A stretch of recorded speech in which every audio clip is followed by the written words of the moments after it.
Hi, I'm Candy from Quiltvine. Welcome to our third video for our Diamonds in the Rough sew-along. Okay, this week we are ready to start piecing our quilt tops together. The first one I'm going to show you is the one where the diamonds are just all diamonds, no sashing. And I showed you this one in the previous weeks where my diamonds are just randomly placed. And so I decided I was going to make a new one like this, and I chose fabric that I thought I really loved. But as you can see here, when I laid it out, it was looking too dark. I didn't like the looks of it, so I thought, let's go to the shop and get some more fabric. So this is what I've come up with. I've cut the fabrics out and I've laid them out, and it's much lighter, and I'm much happier with it. I actually used a very light fabric with a light, very low volume print in between that is every other diamond. And so that is the one I'm going to be doing and putting together.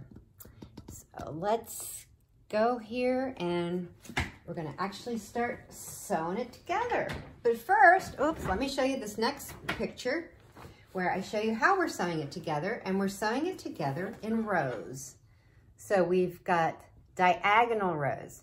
Now, when you're sewing diamonds and you're sewing the diagonal rows, it does not matter if your rows go from left to right or if they're going from right to left. You're just going to have to make nice diagonal rows. And it's also helpful to number your rows, as you can see that I've done here. That way, as you take them down off your design wall or pick them up off the floor, hopefully you can stay a bit organized. So I've drawn these dark lines in between where you can see my rows. So now I'd like to show you how we're going to piece these diamonds together. So when you're sewing diamonds, let me make sure I've got the right ones here. Okay, these were the top two. I think I've got row 3 here.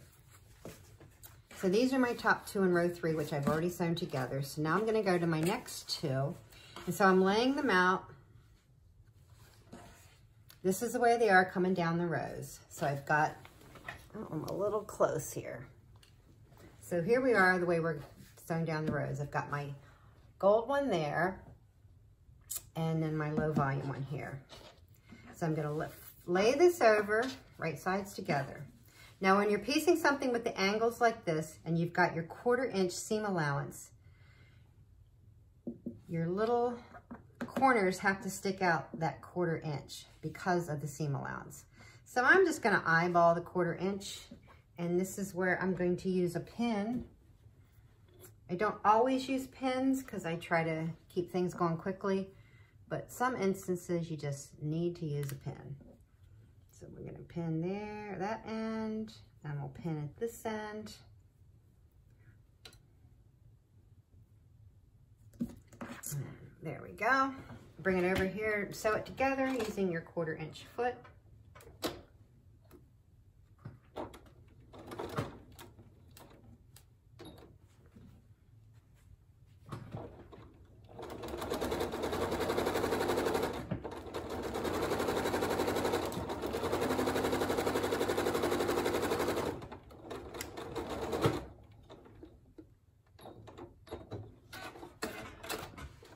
Now you see, because I had that overlap, the 1/4 inch, and you can see here where it pieces together nice and straight. So you have to remember, when you've got those angles like that and those little corners, you do need to offset it that 1/4 inch for your seam allowance. So now you would continue to sew those rows together, and once you get all the rows together, then you just sew each row to row to row. And this is actually a fairly quick top to put together. And hopefully it'll only a few days, maybe I'll have that top done. Next, we're gonna go and we're gonna look at the scrappy one that I was working on, where we're using sashing. This one's a little bit more time consuming because of putting the sashing in between. You can see here in this first picture, I laid all my scrappy diamonds out and I left space in between for sashing. And I don't know, I like the look of it, but it just wasn't what I was going for because I didn't want to put that much time into a little quilt that I really didn't have a use for.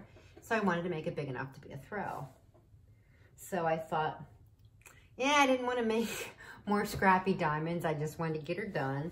So I thought, well, let's just spread them out a little bit and leave some spaces. So here I left a space for one diamond. I'm like, yeah, I'm liking that. Let's spread it out more. So I messed around with it a while until I came up with this layout. It's asymmetrical and it's spaced out. So then I'm thinking, what's going to be the easiest way to do that? Do I have to measure what size those spaces are in between there? And then I thought, no, wherever there's a diamond missing, we're just going to use the same fabric that I'm using for the sashing. So then I cut out my diamonds with my sashing fabrics and laid them out how I wanted to get them laid. So then it's like, all right, how am I going to start putting this sashing on? Well, first thing I decided I needed to do was, the way I've laid this out, to the top left of each diamond, I needed a sashing strip. So I'm going to show you the easy way to sew on these sashing strips. So I've got my piece of sashing. My sashing is a 2-inch cut. And to begin with, I cut that 90-degree angle off. So here's, say this is my diamond here, and I'm putting my sashing strips to the top left. So I'm going to fold this over like this to begin sewing. So what I did was, because I'm going to trim them off and I'm going to chain piece, I just pulled it down a little bit to start because I'm going to trim it all up when I'm done. Since you probably won't be able to see as I'm adding them under the machine as I'm sewing, I'm going to show you here. I'll sew this diamond onto my sashing strip. Then I'll get another diamond. I'm going to leave a little space and sew the next one. And then leave a little space and sew the next one. And I'll do that until my entire sashing strip is full of my diamonds. So let's go here to the machine and show you what I did. And after I had everything laid out and started doing this, sewing all these sashing strips across onto the top of these, I realized it probably would have been easier to sew my sashing strips on the top of all my diamonds and then lay it out. So if you haven't messed with your layout yet, you can go ahead and start sewing your sashing strips on one side of all of your diamonds. And then you can lay it out. So we keep going here. I'm going to sew one more on.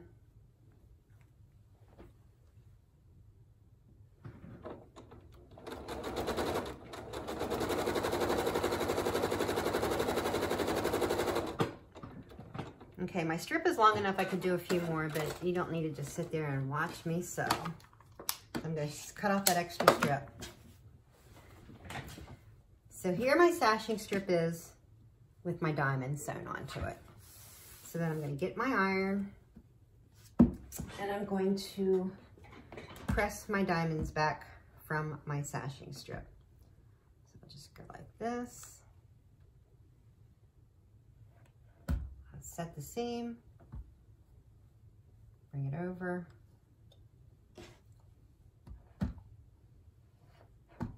and I'll continue down the whole line. Oops, I gotta pull it over so you can see what I'm doing, and just continue pressing my diamonds over. I am not one to press seams open. I like just press them to the side because it's quicker and easier. So now I've got all those pressed open, pressed to one side. And now I'm going to trim them up. So we're just going to bring it over here. I need find a roller.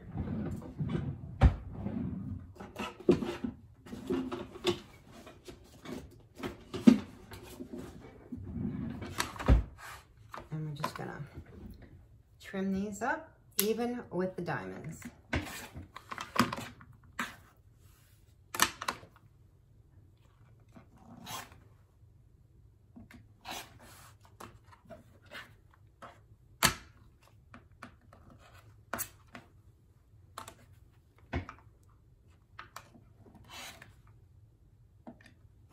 And I'll just keep going down the line.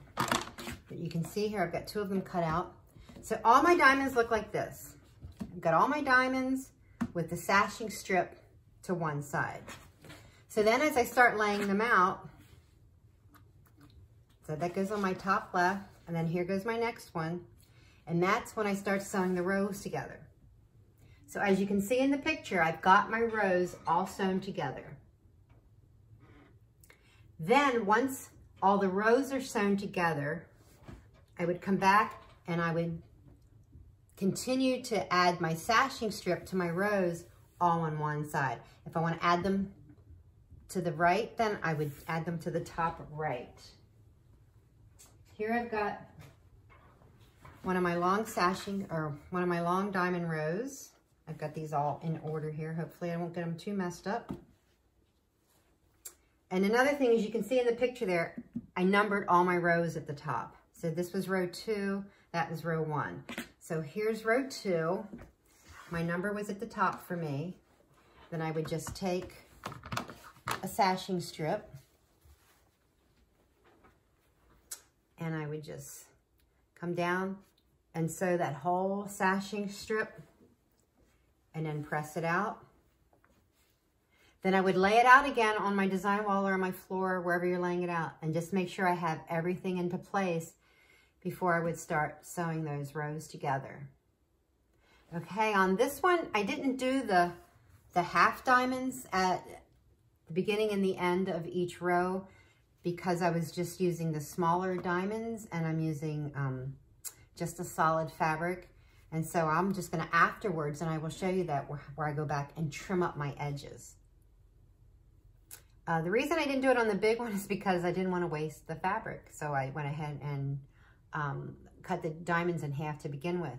Now the only problem there is when I'm at the end, and I've already got those all trimmed off, I'm probably going to lose the points to my diamonds all around the edge, but we'll see when we get there. But that really didn't matter that much to me. I just was more concerned with saving fabric and time than worried about those points. So it depends on how particular you are with the final product, but to me, I always think it all washes out in the end and it's good enough. I'm not one to do the perfect work. I am the one to get her done. Anyway, I wanted to thank you all for joining me again today, and let's work on getting these diamond tops pieced together and have fun. Thank you.